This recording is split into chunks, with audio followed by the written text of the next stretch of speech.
Welcome to this lecture on fluid mechanics, and we will continue our discussion on integral flow analysis. In the last class, we had used the energy equation, and from there we derived Bernoulli's equation.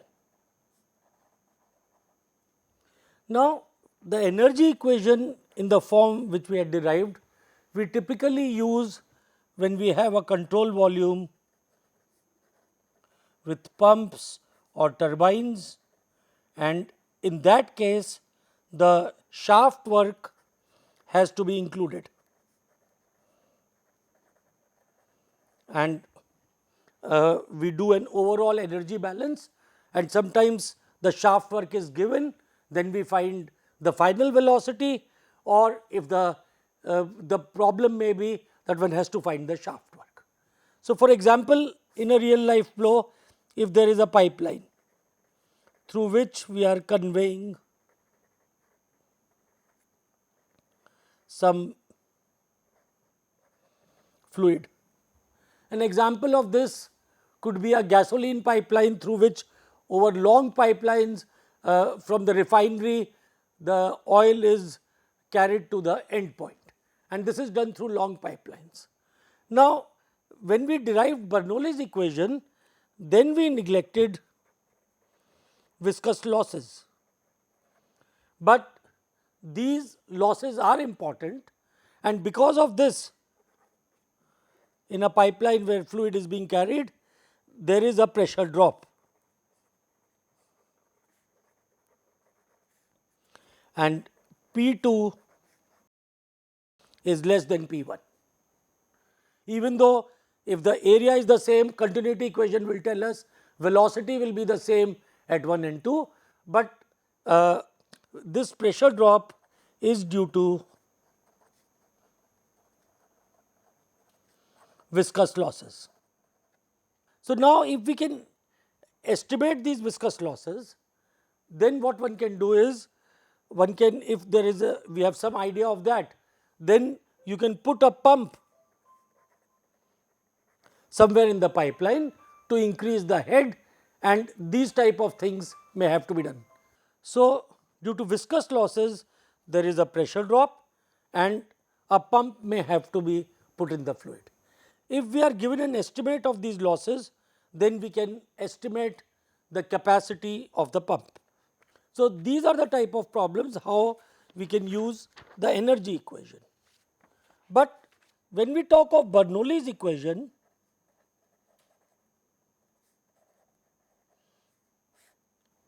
realize we have talked of many things, and Bernoulli's equation in essence tells us P by rho plus V square by 2 plus G z is equal to constant along a streamline.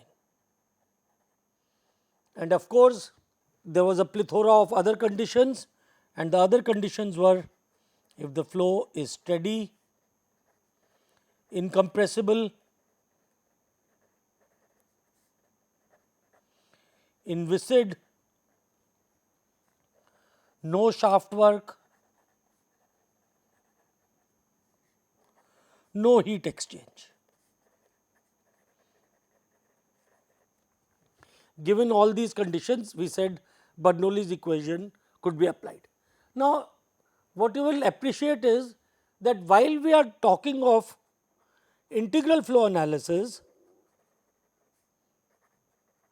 in the above form, Bernoulli equation gives us basically the pressure difference between 2 points. So, in that sense, if we apply the equation along 2 points on a streamline, we are getting the pressure difference or the velocity difference, whatever the case may be, along that streamline, then it looks more like a differential analysis where we are applying the equation between 2 points in the flow. And that is how we generally use Bernoulli's equation in the sense like this to solve problems, and we will see how this is done. And one more thing which I had said was, if del cross V is equal to 0, then we can relax this condition of flow being on the same streamline, 2 points where we are on the same streamline. Now, next let us see, I have talked a bit about flow with curved streamlines, and let us try to analyze this. If we are talking of inviscid flow, that means no shear stresses, because all shear stresses come because of viscosity. So, therefore, in that case we can still use this equation minus grad P plus rho G is equal to rho A. This is the equation of statics which we had done in hydrostatics. We had seen this equation. Now, in flow with curved streamlines we can use this. Let us say G is negligible. This would be clearly the case when we are talking of flow in a horizontal plane, then G will be the same for all these levels, and so it will not cause an effect. And otherwise, if it is not negligible, in some cases we combine this with pressure and we use the piezometric head. But for the sake of this discussion, let us assume that gravity is negligible. So, then this equation gives us minus grad P plus is equal to rho A. So, this is the equation which we are getting. Now, let us think of this. This is flow is along curved streamlines. Let radius of curvature be r, and let the velocity, let us say in all these points, let the speed be v. So, actually we are talking of the speed. So, let the speed be v at these points. Now, what if I take as body fitted coordinates, or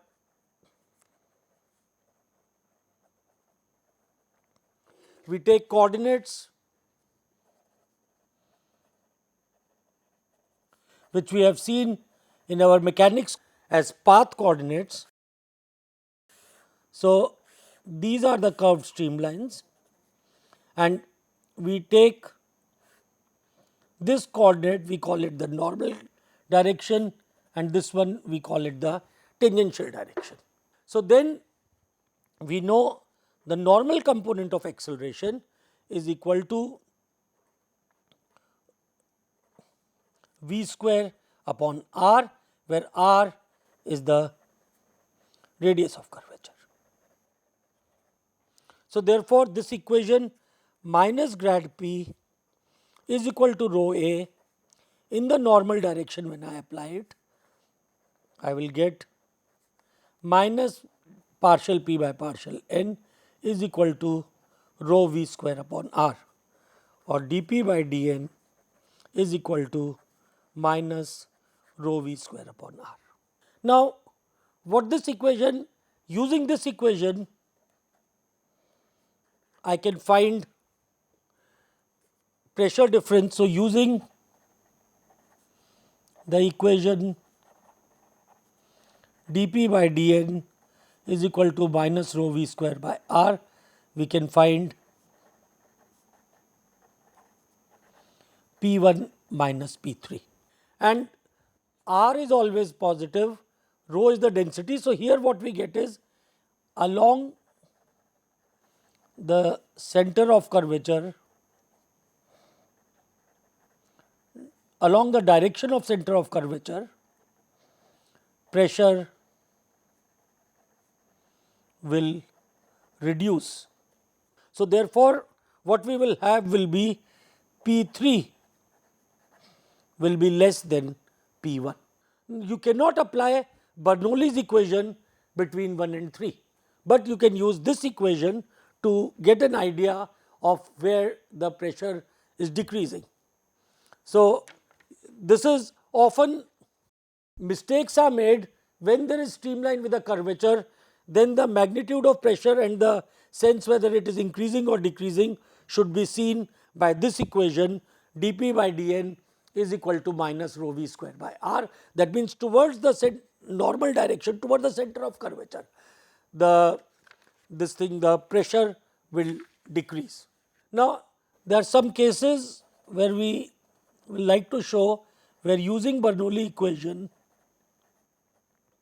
in the form P by rho plus V square by 2 plus Gz is equal to constant is not a good idea. So, if I try to look at this, we saw the conditions under which Bernoulli's equation is valid. So, this will not be a good idea if any of these approximations are not met, and let us try to see. And the most common approximation which may be violated will be the inviscid approximation in some cases, incompressible approximation in other cases, and of course, clearly if energy is being added, then we have to be very careful, and we also have to always try to find a streamline along which we can apply Bernoulli's equation. So, now let us look at flow in a channel. So, or let us see flow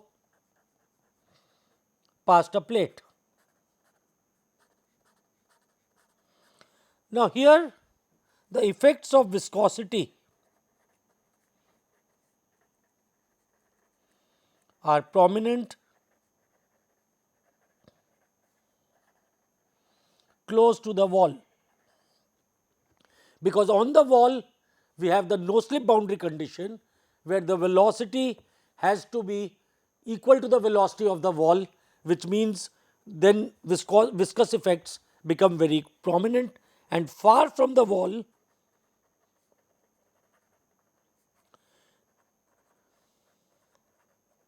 neglecting viscosity may be a reasonable approximation.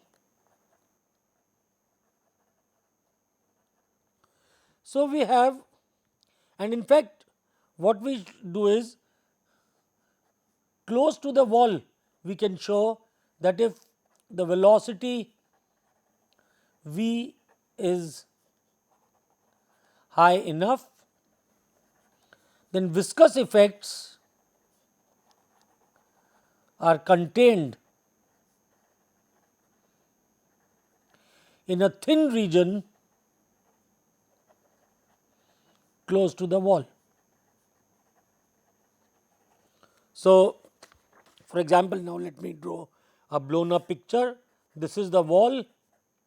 What we can show, and we will do this later in the course, there is a thin region. So, this fluid is going up to infinity. So, in fact, this is a blown up picture. There is a thin region close to the wall where viscous effects are prominent, and this region is called the boundary layer. So, therefore, in this region, in the boundary layer region,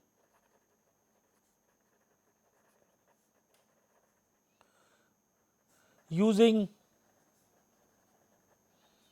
Bernoulli equation is erroneous. It is wrong to use Bernoulli's equation. So, therefore, when I have, for example, flow in a channel like this, then there will be a thin boundary layer on the top and on the bottom. So,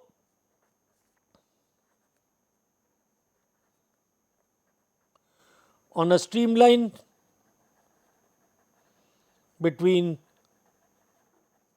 1 and 2, we can use Bernoulli equation, but on a streamline between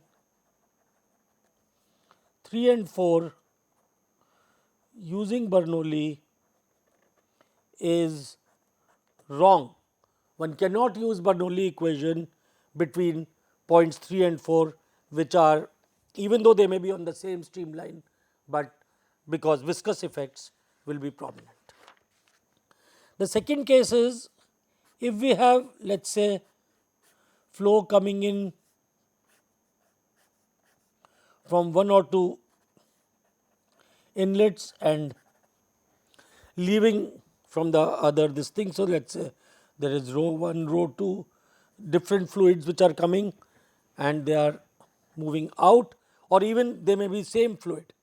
If the flow is mixing inside the chamber, if the flow is mixing inside the chamber,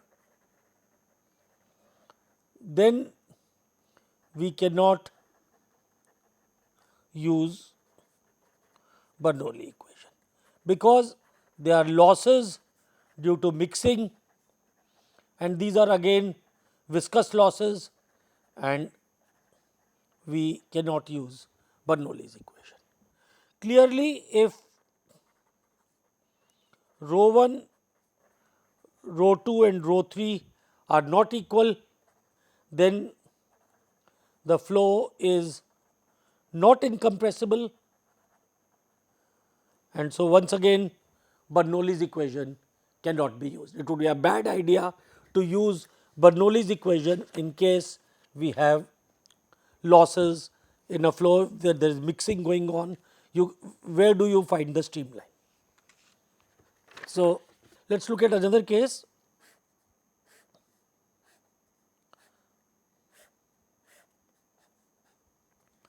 This is a Y junction. Let us say this Y junction is horizontal, and this is connected to pipelines at inlet and outlet. So, therefore, the flow, so we have flow coming in here and we are dividing the flow through this Y junction.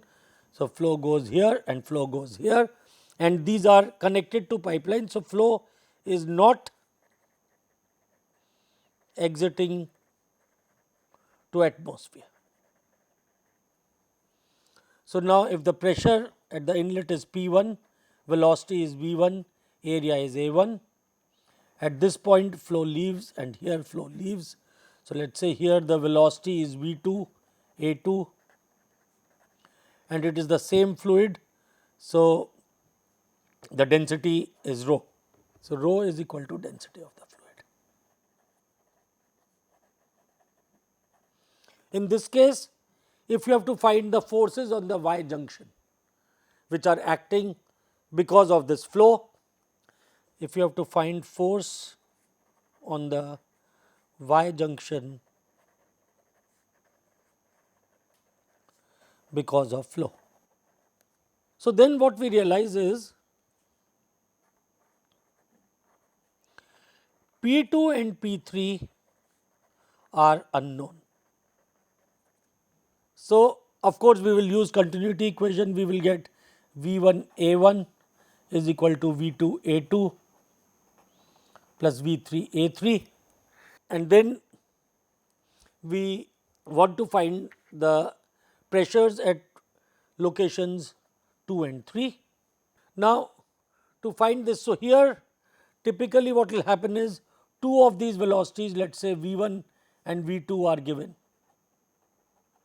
So, V 3 you will be able to find by continuity equation. Now, to find P 2 and P 3, what we do is we look at this flow and there is a streamline which is going from A to B. On that streamline, we use Bernoulli equation. So, we will get P 1 plus half rho V 1 square is equal to P 2 plus half rho V 2 square. So, on this streamline, when I use Bernoulli's equation, I will be able to get P 2. I look at a second streamline which is going from A, and let us say this is the point C. This here was the point B, and we are going from A to this point C. Now, once again I can use Bernoulli equation on streamline from B to C, sorry, not from B, sorry, A to C. The streamline is going from A to C, and what we get is P 1 plus half rho V 1 square is equal to P 3 plus half rho V 3 square. Now, I had by mistake said this, but maybe some of you can say that we apply Bernoulli equation on a streamline from B to C. Now, this will give the correct result, but conceptually this is wrong. And why is this conceptually wrong? Because we know in this flow streamline will go from 1 to 2 or it will go from 1 to 3. There is no possibility of a streamline coming from 2 to 3. So, even if you use Bernoulli equation and say using it on a streamline from 2 to 3, your answer will be correct, because at 1 the Bernoulli constant, if I call it P by rho plus V square by 2 plus Gz, that is the same, but conceptually if you use it on a streamline from B to C, this will be clearly wrong and we should not do that. Another example of Bernoulli's equation one finds in a siphon. So, let us see what is a siphon. I do not know if some of you have tried it. If there is you do not have your petrol in the scooter has run out, or in your bike there is no petrol, and you want to, you go to your neighbor, you want his help, he gives you a long tube, you suck some petrol from the petrol tank of your neighbor, and then you let that tube down and a flow of petrol starts, you collect it in a bottle and fill it in your tube. Of course, the byproduct is that you get to taste the petrol, but and such a thing is what we call as a siphon, and let us see the phenomena of a siphon. So, we have a reservoir from which we want to empty this, and that is where we use a siphon. And the way to do this, what we do is we take a long tube,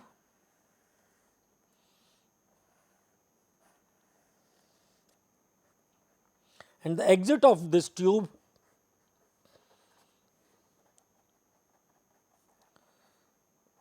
is lower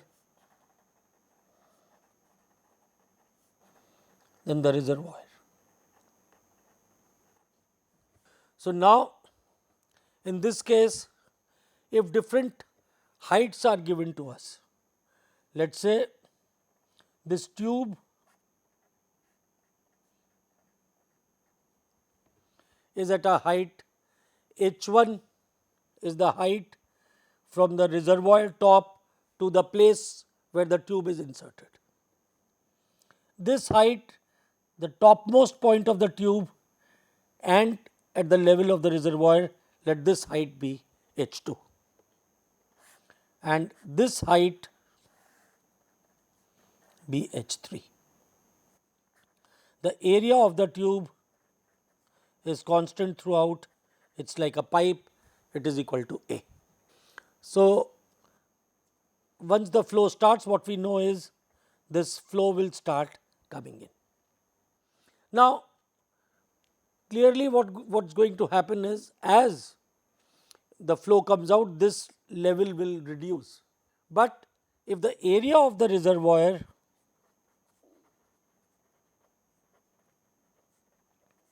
is large enough, then we will assume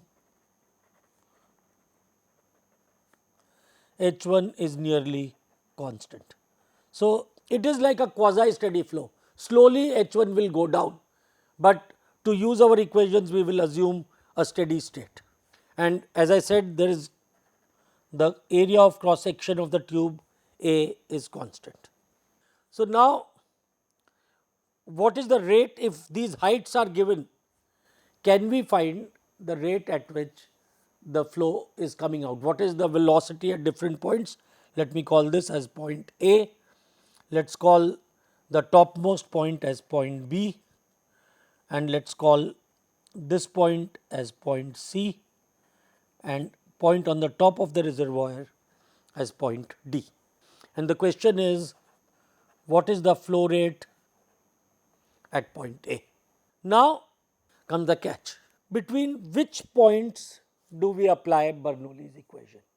Given this, of course, we can apply Bernoulli's equation between any points, but if I think of the problem, let us say, and I say apply Bernoulli equation between C and A. Clearly, there is a streamline going from C to A, and then what you get is P C by rho plus V C square by 2 plus G times Z C is equal to P A by rho plus V A square by 2 plus G times Z A.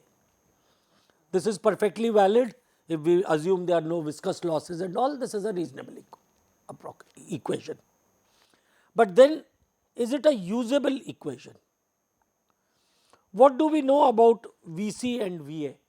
For that, we will have to use the continuity equation, and that will give us V C is equal to V A. Now, what do we know about P C? Actually, as of now, we do not know P C. Pressure at the point C is not known. Why is the pressure at point C not known?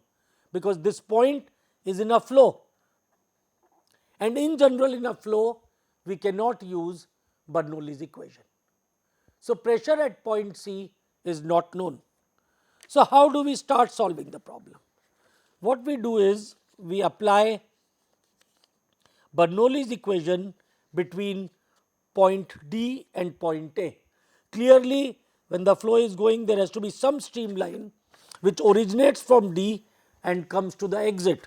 So, we first apply Bernoulli equation between D and A, and just I will not draw the full figure, but this is point D, this is C, this is B, this is A.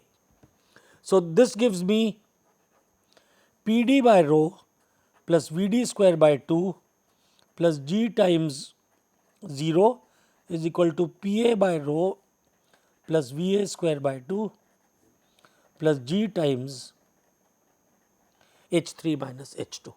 This total height was H 3 and this height is H 2. So, now why is this equation usable? At A, the flow exits to atmosphere. So, this is like a jet coming out in with ambient surroundings. So, P A is equal to P atmospheric. P D is a point on the free surface, this is also equal to P atmospheric. So, therefore, then what we get is, and what do we know about V D? Well, we can use continuity equation, we can get V D times area of the reservoir is equal to V A times area of the tube, which we called was A. So, now between these two equations we can solve for V A. But we will make it an approximation. If area of the reservoir is much larger than A, then we can take V d nearly equal to 0, and that is what we are assuming when we are saying the flow is steady. So, once we assume V d is nearly equal to 0, so therefore, what we get is V a will be equal to square root of 2 g times H 3 minus H 2. And once we know V a, then we use continuity equation. So, firstly, to complete the problem, the flow rate at the exit will be equal to V a times A, that will give us the flow rate. But some more things we can learn here. We use continuity equation will tell us V c is equal to V b is equal to V a. So, using this now we can find pressure at point C and pressure at point B using Bernoulli equation. So, we use continuity equation to find the velocities. Once we know V a, we find V b and V c, which are all equal, and then we use Bernoulli's equation to find P b and P c. And what we find here is, in this whole flow, the lowest pressure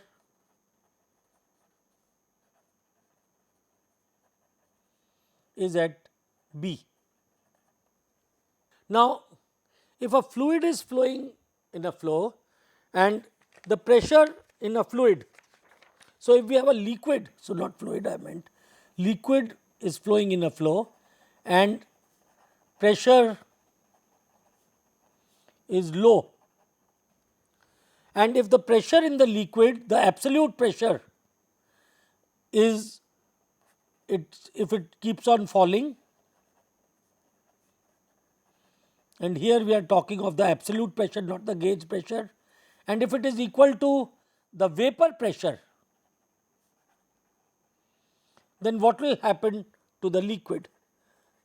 If the liquid pressure drops and it becomes equal to PV, the vapor pressure, then the liquid will start turning into a gas. It will start vaporizing.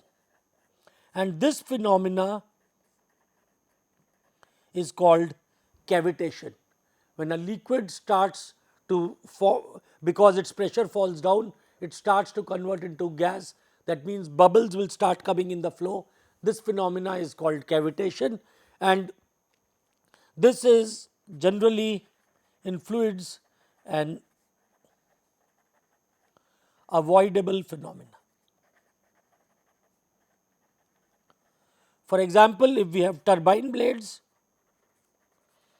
in a flow and if the liquid starts cavitating,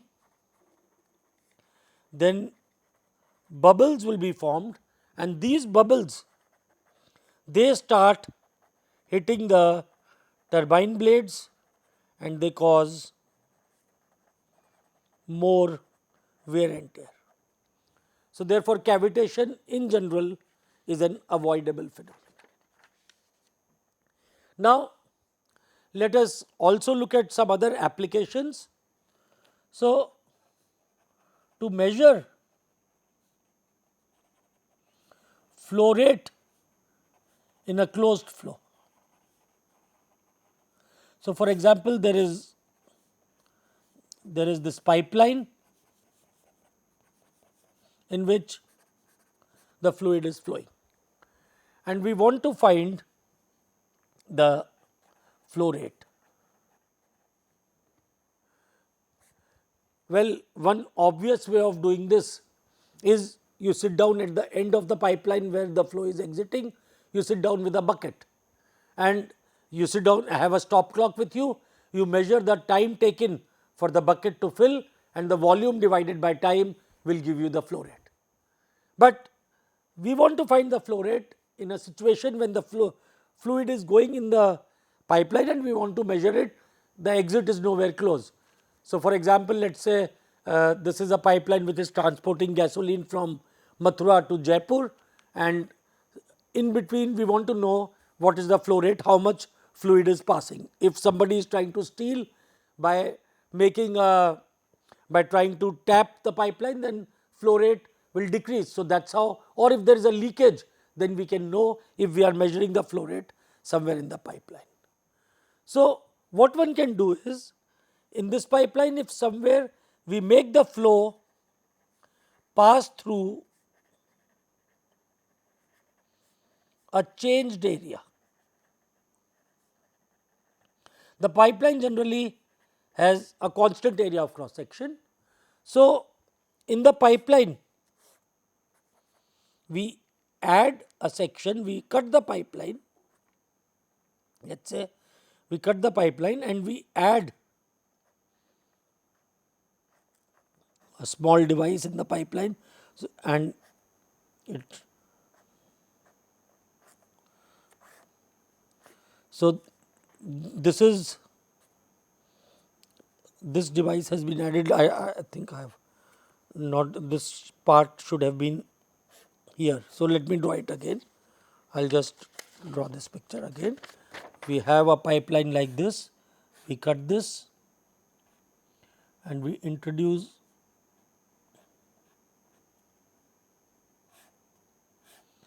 so this was the pipeline and we have,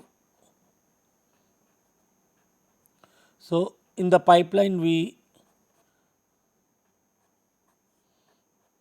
add this shaded part which is called an orifice meter. So, we just block the flow. So, pipeline, so here the area was A1 and in this here the flow passes through an area A2 which is very much different from A1. So, from Bernoulli's equation we know that if there is a change of area, there will be a change of pressure.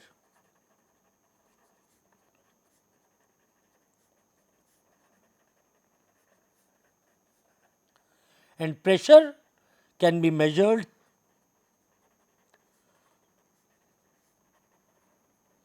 through wall tapping.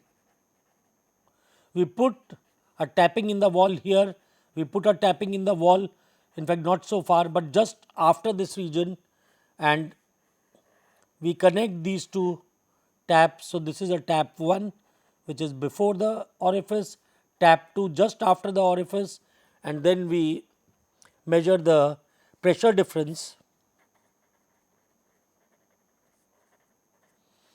and this pressure difference will be related to the flow rate.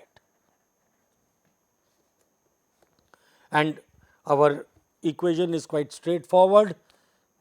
V1 A1 is equal to V2 A2. This will get from continuity equation, and P1 by rho plus V1 square by 2 plus G times Z1 is equal to P2 by rho plus V2 square by 2 plus G times Z2, and here we have P1 minus P2 is what the manometer reading will give us.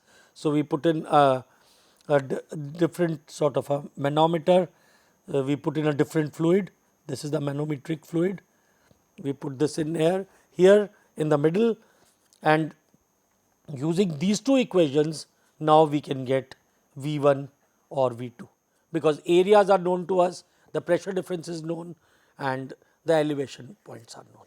So, therefore, using this we can calculate the flow rate. Once we know V1 A1, we can get the flow rate. Again, some sort of discussion on this. There are three types of devices which are put in. The first type of device I already talked of was the orifice meter, and in this we take, if I look at the side view, this is how the orifice looks like. I put an orifice which is like a circular ring in the pipe, and I measure the pressure difference upstream, pressure difference downstream, and do it. But in an orifice meter what happens is that there is an abrupt change of area. So, therefore, there are lot of losses, and in devices like this what we get is we get V 1 or V 2 and thus the flow rate from Bernoulli's equation.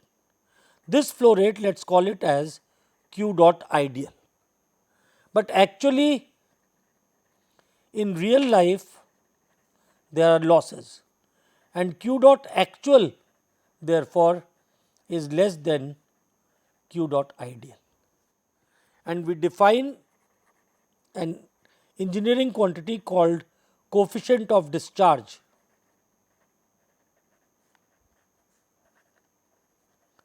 C d, which is equal to Q dot actual by Q dot ideal. And for an orifice meter, because the flow comes in like this and it hits an orifice, there is a sudden contraction and a sudden expansion.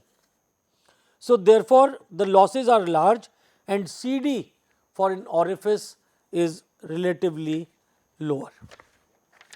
There are two other devices one uses. The second device which we use is called a nozzle, and the nozzle has a shape like this. Nozzle looks like this. This is a type of device which is plugged into the pipe.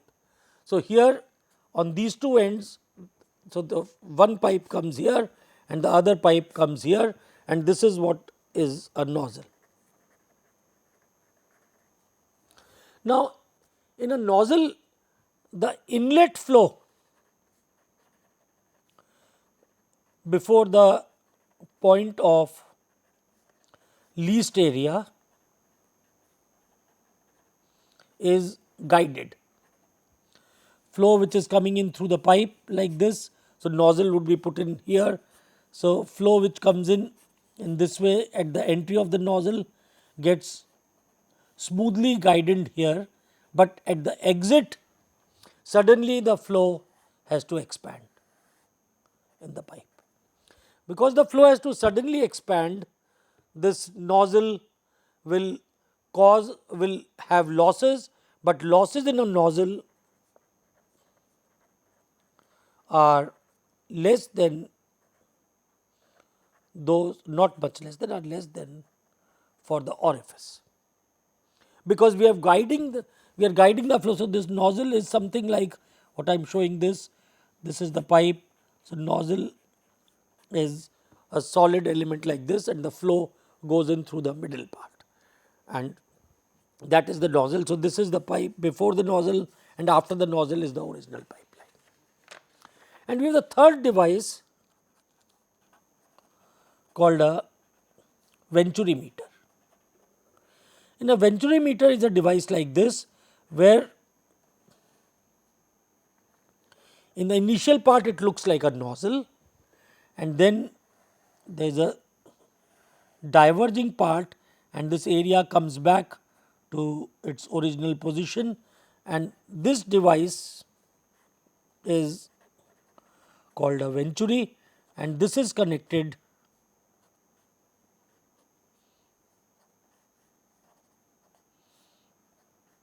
to the pipe. So, the Venturi is a device like this which has a converging section and a diverging section. And here the flow comes in like this and it converges here, and then it comes in like this, it diverges. And in a Venturi, the pressure tap is put just after the contraction. So, the pressure tap is on the Venturi meter itself, because it is just after the contraction where the area is the least, and therefore, the pressure has to be measured just after this location. So, this is the pressure tap, the first pressure tap, the other end the other tap will be in the pipeline. And so, this will be the area A1 and this will be the area A2, and we again will have the same relation as we got. Now, in a Venturi meter what we find is that CD is the highest, because we are guiding the flow both at inlet and outlet. Now, there is one more thing about which I would like to talk, and that is the difference in flow in a converging section and a diverging section. And please note, all this discussion is for incompressible flow. In a compressible flow, things change, because as you can clearly see from the from the mass balance equation, the equation becomes rho V A is equal to constant instead of V A is equal to constant. So, we are talking of incompressible flow, and when we have a converging section, if I try to follow the streamlines in a converging section, then I see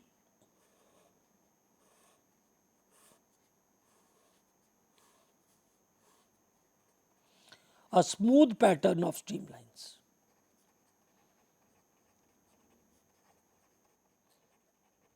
And flow is more or less orderly. So, this is what happens in a converging section.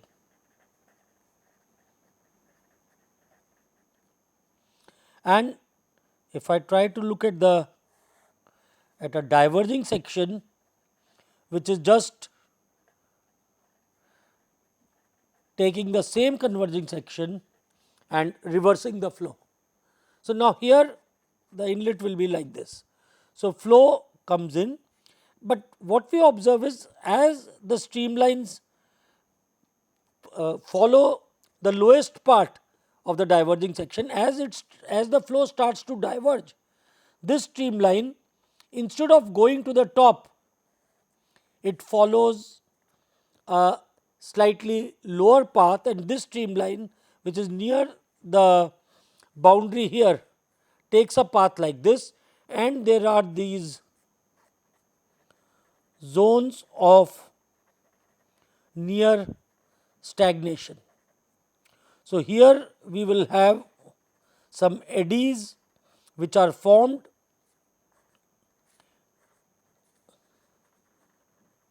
and the actual flow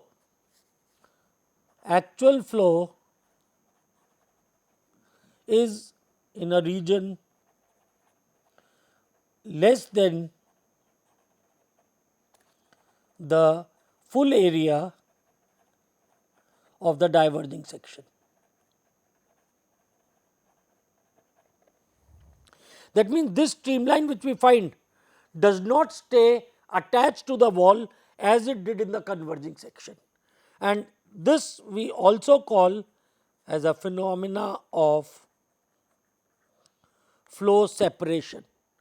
That flow has separated from the wall, and here in between this separated streamline and the border and the boundary, we have some sort of circling motions like these, almost stagnant fluid which is just stays inside here, and this is what we call as flow separation has taken place. And one of the conditions of flow separation is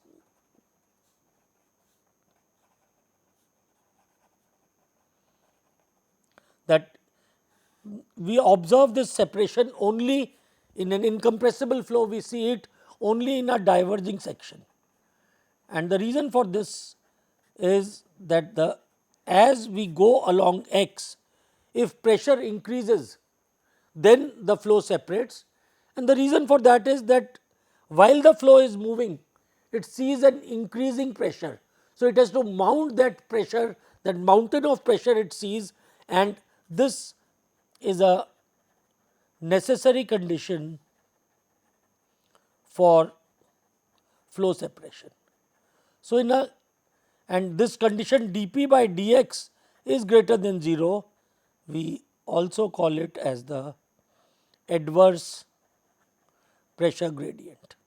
In the x direction, in the flow direction, if the flow comes across an increasing pressure and it is a confined flow, then it is possible that the flow may separate.